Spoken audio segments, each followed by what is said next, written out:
Hi అండి, అందరు ఎలా ఉన్నారు?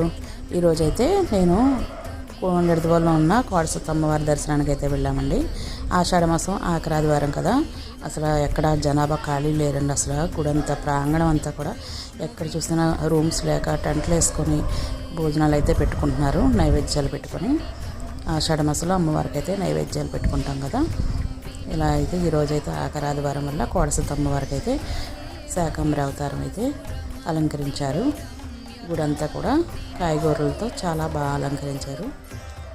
ఎక్కడ చూసినా పచ్చగా కనిపిస్తుంది అమ్మవారి గుడంతా.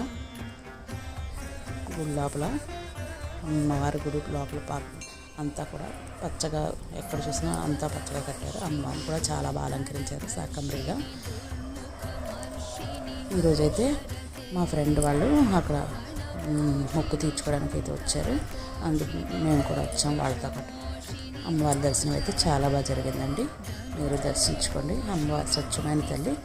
అసలు ఆషాఢ మాసంలో శాకంబరిగా ఎందుకు అలంకరిస్తారో ఒక చిన్న గాథ అయితే మీకు చెప్తానండి. ఆషాఢ మాసంలో అమ్మవారిని అయితే శాకంబరంగా అవతరించడం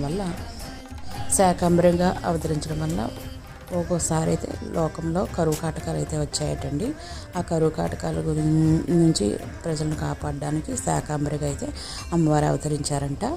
అందుకని చెప్పేసి అంటే ఆకుకూరలు కూరగాయలతో అయితే అమ్మవారిని అలంకరిస్తారు. ఆరోగ్యంగా కరువు కాటకాలు రాకుండా ఆరోగ్యంగా ఉండడానికైతే అమ్మవారిని ఇలా శాకంబరిగా అయితే అలంకరిస్తారండి. అమ్మవారి దర్శనం అయితే చాలా బాగా జరిగింది. హారతి అయితే మీరే తీసుకోండి. లైక్ చేసి, షేర్ చేసి, సబ్స్క్రైబ్.